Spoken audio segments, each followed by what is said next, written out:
spiritual as well as physical. Tonight and tomorrow we can get ready, and then, if all be well, we can set out on our journey. Dr. Seward's diary. 15th October, Varna. Jonathan Harker has asked me to note this, as he says he is hardly equal to the task, and he wants an exact record kept. We left Charing Cross on the morning of the 12th, got to Paris the same night, and took the places secured for us in the Orient Express. We traveled night and day, arriving here at about 5 o'clock. The journey may have had incidents. I was, however, too eager to get on to care for them. Until the Tsarina Catherine comes into port, there will be no interest for me in anything in the wide world. 23rd October. A whole week of waiting. Daily telegram from Lloyd's of London to Arthur, but only the same story. Not yet reported. Van Helsing is terribly anxious and told me just now that he fears the Count is escaping us. 28th October. Telegram. Tsarina Catherine reported entering Galatz at 1 o'clock today. When the telegram came announcing the arrival at Galatz, I did not think it was such a shock to any of us as might have been expected. True, we did not know whence or how or when the boat would come, but I think we all expected that something strange would happen. Mrs. Harker said at once, "I felt it. Oh, I felt it." All that haunts me is a fear lest in some trance or dream he may have used my knowledge for his ends. The professor stood up. He has so used your mind, and by it he has left us here in Varna, whilst the ship that carried him rushed through enveloping fog up to Galatz, where doubtless he had made preparation for escaping from us. But his child mind only saw so far, and it may be that, as ever is in God's providence, the very thing that the evildoer most reckoned on for his selfish good turns out to be his chiefest harm. 30th October. We traveled by night train and arrived in Galatz at 8. At 9 o'clock, Dr. Van Helsing and I called on the Tsarina Catherine, which lay at anchor out in the river harbor. There we saw the captain, Donaldson by name, who told us of his voyage. He said that in all his life he had never had so favorable a run. He had received a letter from London telling him to deliver the box before sunrise so as to avoid customs. To a certain Petrov Skinsky, who dealt with Slovaks who traded down the river to the port. He had been paid for his work and handed over the box. That was all he knew. As we came home, we could arrive at no definite conclusion. We were all convinced that the box was on its way by water to somewhere. But where that might be, we would have to discover. With heavy hearts, we came home to the hotel to Mina. Mina Harker's journal. October 30th. On the return of Professor Van Helsing and Dr. Seward, I examined the map and find that the river most suitable for the Slovaks to have ascended is either the Prut or the Seret. Now, of these two, the Prut is the more easily navigated, but the Seret is at Fondu, joined by the Bistritza, which runs up round the Borgo Pass. The loop it makes is manifestly as close to Dracula's castle as can be got by water. When I had shown this to the others, Jonathan took me in his arms and kissed me. Dr. Van Helsing said, "Now we are on the track once again, and this time we may succeed. Our enemy is at his most helpless, and if we can come on him by day on the water, our task will be over." "I shall get a steam launch and follow him," said Arthur Helmwood. "And I, horses to follow on the bank, lest by chance he land," said Mr. Morris. "Good," said the professor. "Both good. But neither must go alone. There must be force to overcome force, if need be. The Slovak is strong and rough, and he carries rude arms." All the men smiled, for amongst them they carried a small arsenal. "Meanwhile, friend Jonathan, be not afraid for Madame Mina. She will be my care, if I may. I am old. My legs are not so quick to run as once, and I am not used to ride so long, or to pursue as need be, or to fight with lethal weapons. But I can be of other service. Whilst the old fox is tied in his box floating on the running stream whence he cannot escape to land, We shall go in the track where Jonathan went. From Bistritz over the wall go and find our way to the castle of Dracula. Here, Madame Mina's hypnotic power will surely help find our way to that fateful place. There is much to be done and other places to be made sanctified, so that that nest of vipers be obliterated. Here, Jonathan interrupted him hotly. Do you mean to say, Professor Van Helsing, that you would bring Mina right into the jaws of his death trap? Oh, my friend, it is because I would save Madame Mina from that awful place that I would go. Forgive me that I make you so much pain, but it is necessary. Do as you will, said Jonathan with a sob that shook him all over. We are in the hands of God. 1st November. All day long we have traveled by carriage, and at a good speed. The professor seems tireless. All day he would not take any rest, though he made me sleep for a long spell. At sunset time he hypnotized me, and he says that I answered as usual. Darkness, lapping water, and creaking wood. So our enemy is still on the river. 2nd November, night. All day long, driving. The country gets wider as we go, and the great spurs of the Carpathians, which at first seemed so far from us and so low on the horizon, now seem to gather round us and tower in front. Dr. Van Helsing says that by tomorrow we shall reach the Borgo Pass. Jonathan Harker's journal. 1st November, night. I am writing this in the light from the furnished door of the steam launch. Arthur is an experienced hand at the work, as he has had for years a launch of his own on the Thames. Mr. Morris and Dr. Seward were off on their long ride before we started. They are to keep up the right bank, far enough off to get on higher lands, where they can see a good stretch of river and avoid the following of its curves. They have spare horses, 4 in all. It may be necessary for us to join forces. If so, they can mount our whole party. It is a wild adventure we are on. Here, as we are rushing along through the darkness, with the cold from the river seeming to rise up and strike us, with all the mysterious voices of the night around us, it all comes home. We seem to be drifting into unknown places and unknown ways, into a whole world of dark and dreadful things. Arthur is shutting the furnace door. Dr. Seward's diary. 2nd November. 3 days on the road. No news and no time to write it if there had been, for every moment is precious. We have had only the rest needful for the horses, but we are both bearing it wonderfully. I wish it wasn't so cold. There are signs of snow coming, and if it falls heavy, it will stop us. We must push on harder than ever. Our help may be wanted soon. Memorandum by Abraham Van Helsing. 5th November, morning. This to my old and true friend John Seward, MD of Purfleet, London, in case I may not see him. It may explain. It is morning, and I write by a fire which all the night I have kept alive, Madame Mina aiding me. It is cold, cold, so cold that the grey, heavy sky is full of snow. It seems to have affected Madame Mina. She has been so heavy of head all day that she was not like herself. She sleeps and sleeps. All yesterday we travel, ever getting closer to the mountains and moving into a more and more wild and desert land. Then, ere the great dark came upon us, and all was for a time. So you think you know Wiggs?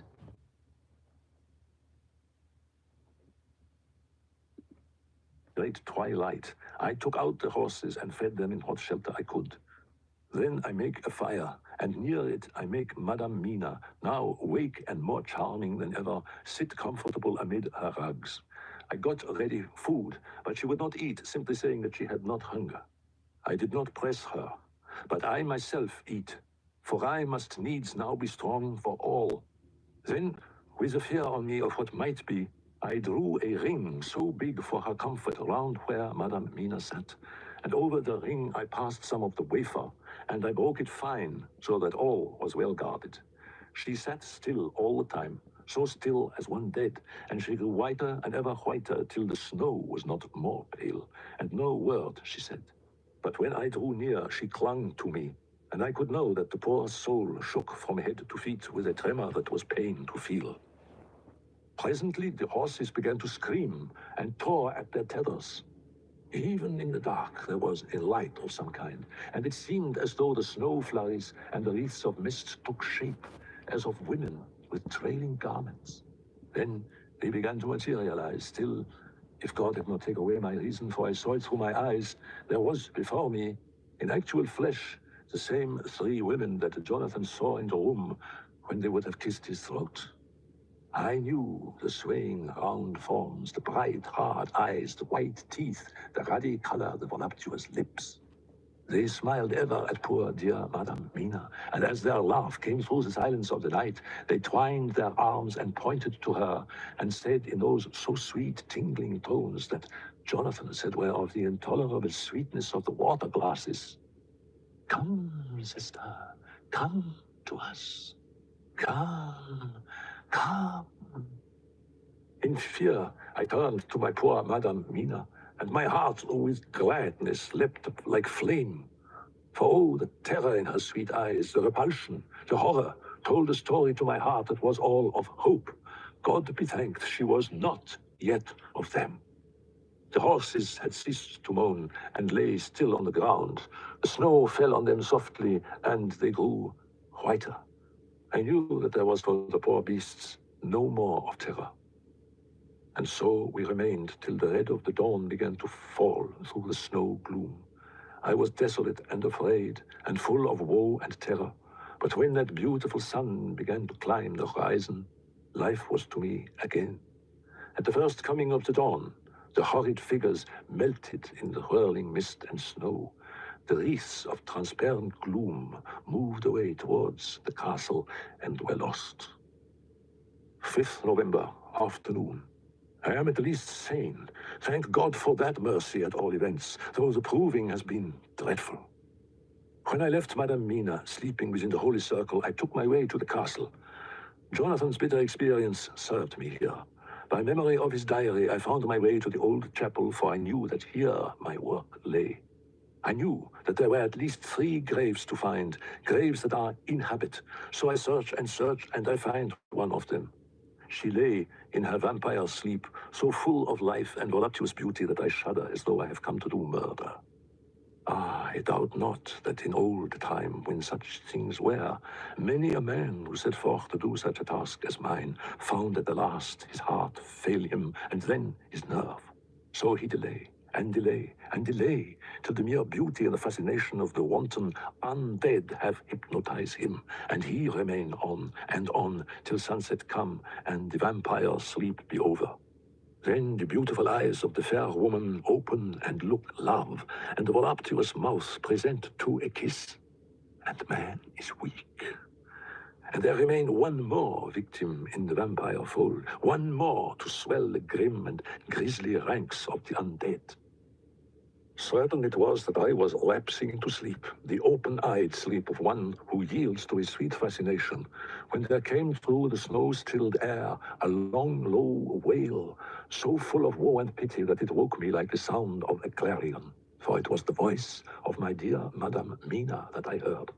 Then I braced myself again to my horrid task, and found by wrenching away tomb tops the other sisters. There was one great tomb, more lordly than all the rest. Huge it was, and nobly proportioned.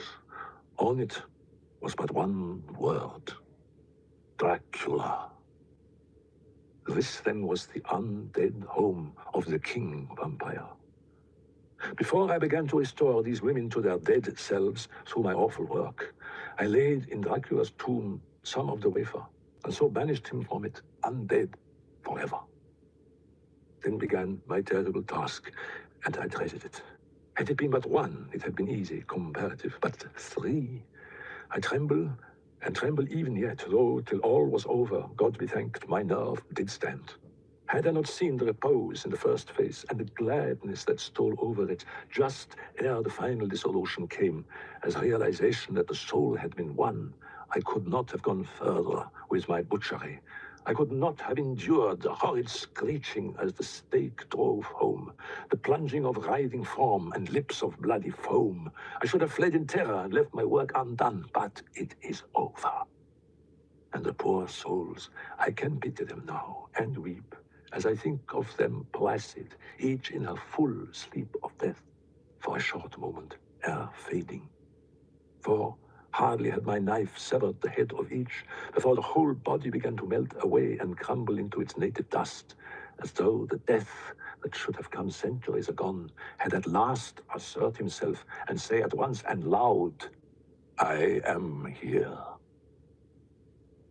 Before I left the castle, I so fixed its entrances that nevermore can the Count enter there undead. When I stepped into the circle where Madame Mina slept, she woke from her sleep and seeing me cried out in pain that I had endured too much. "Come," she said, "come away from this awful place. Let us go to meet my husband, who is, I know, coming towards us." And so, with trust and hope and yet full of fear, we go eastward to meet our friends. Mina Harker's journal, 6 November. It was late in the afternoon when the professor and I took our way towards the east, whence I knew Jonathan was coming. We could hear the distant howling of wolves. They were far off, but the sound, even though coming muffled through the deadening snowfall, was full of terror. In a little while, the professor signaled to me. He had found a wonderful spot, a sort of natural hollow in a rock, with an entrance like a doorway between two boulders. Taking his field glasses from the case, he stood on the top of the rock and began to search the horizon. Suddenly, he called out, "Look, Madame Mina! Look! Look!" I sprang up and stood beside him on the rock. He handed me his glasses and pointed. The snow was now falling more heavily and swirled about fiercely, for a high wind was beginning to blow. However, there were times when there were pauses between the snow flurries, and I could see a group of mounted men hurrying along.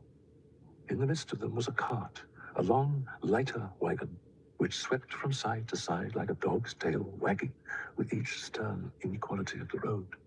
Outlined against the snow as they were, I could see from the men's clothes that they were peasants or gypsies of some kind. On the cart was a great square chest. My heart leaped as I saw it, for I felt that the end was coming. The evening was now drawing close, and well I knew that at sunset the thing which was till then imprisoned there would take new freedom and could in any of many forms elude all pursuit. "See," Van Helsing said, "they come quickly. They are flogging the horses and galloping as hard as they can." He paused and went on in a hollow voice. "They are racing for the sunset. We may be too late. God's will be done." "Look! Look! See the horsemen follow fast, coming up from the south. It must be Quincy and John." Looking around, I saw on the north side of the coming party 2 other men, riding at breakneck speed. One of them I knew was Jonathan, and the other I took, of course, to be Arthur. They, too, were pursuing the party with the cart. When I told the professor, he shouted in glee like a schoolboy, and after looking intently till snowfall made sight impossible, he laid his Winchester rifle ready for use against the boulder at the opening of our shelter. "They are all converging," he said. "When the time comes, we shall have the gypsies on all sides." I got out my revolver ready to hand, for whilst we were speaking, the howling of wolves came louder and closer. The professor and I crouched down behind our rock and held our weapons ready. I could see that he was determined that they should not pass. One and all were quite unaware of our presence. All at once, 2 voices shouted out to "Pat!"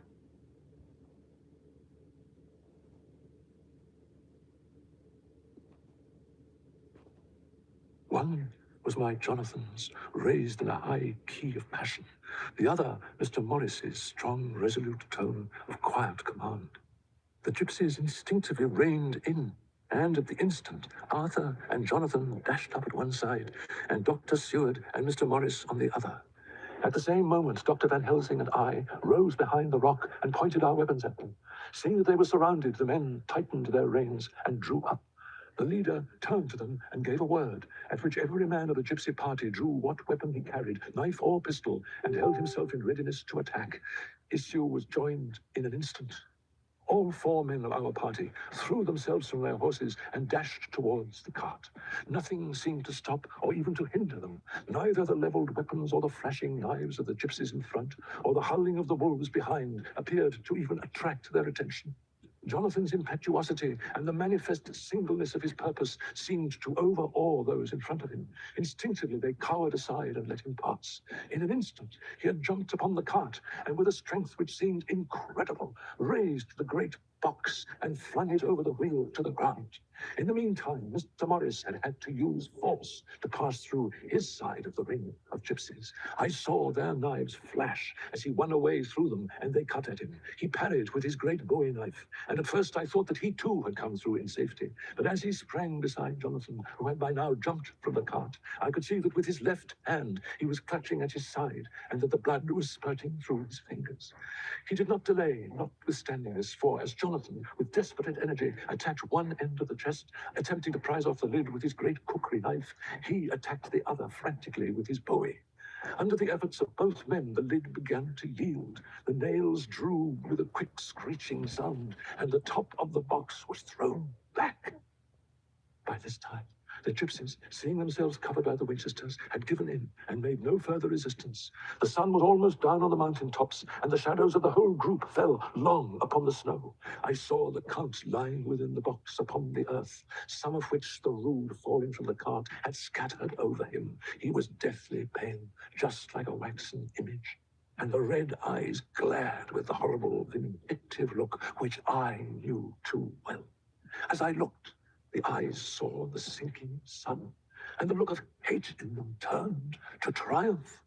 But on the instant came the sweep and flash of Jonathan's great knife. I shrieked as I saw it shear through the throat, whilst at the same moment Mr. Morris's bowie knife plunged into the heart. It was like a miracle. But before our very eyes, and almost in the drawing of a breath, the whole body crumbled into dust and passed from our sight. I shall be glad, as long as I live, that even in that moment of final dissolution, there was in the face a look of peace, such as I never could have imagined might have rested there. The castle of Dracula now stood out against the red sky, and every stone of its broken battlements was articulated against the light of the setting sun. The gypsies, taking us as in some way the cause of the extraordinary disappearance of the dead man, turned without a word and rode away as if for their lives. The wolves followed in their wake, leaving us alone. Mr. Morris, who had sunk to the ground, leaned on his elbow, holding his hand pressed to his side. The blood still gushed through his fingers. I flew to him, for the holy circle did not now keep me back. So did the two doctors. Jonathan knelt behind him, and the wounded man laid back his head on his shoulder. With a sigh, he took, with a feeble effort, my hand in that of his own, which was unstained. He must have seen the anguish of my heart in my face, for he smiled at me and said, "I'm only too happy to have been of any service." Oh, God, he cried suddenly, struggling up to a sitting posture and pointing to me. "It was worth this to die. Look, look." The sun was now right down upon the mountain top, and the red gleams fell upon my face so that it was bathed in rosy light. With one impulse, the men sank on their knees, and a deep and earnest amen broke from all as their eyes followed the pointing of his finger as the dying man spoke. Now God be thanked that all has not been in vain. See, the snow is not more stainless than her forehead. The curse has passed away. And to our bitter grief, with a smile and in silence, he died, a gallant gentleman. Note by Jonathan Harker. 7 years ago, we all went through the flames, and the happiness of some of us since then is, we think, well worth the pain we endured. It is an added joy to Mina and to me that our boy's birthday is the same day as that on which Quincy Morris died. His mother holds, I know, the secret belief that some of our brave friend's spirit has passed into the child. We call him Quincy. Sometimes at home, we talk of the old time, which we can all look back on without despair. For Arthur Holmwood and Dr. Seward are both happily married. We could hardly ask anyone, even did we wish to accept proofs of so wild a story. Van Helsing summed it all up, as he said, with our boy on his knee. We want no proofs. We ask none to believe us. This boy will someday know what a brave and gallant woman his mother is. Already he knows her sweetness and loving care. Later on, he will understand how some men so loved her that they did dare much for her sake.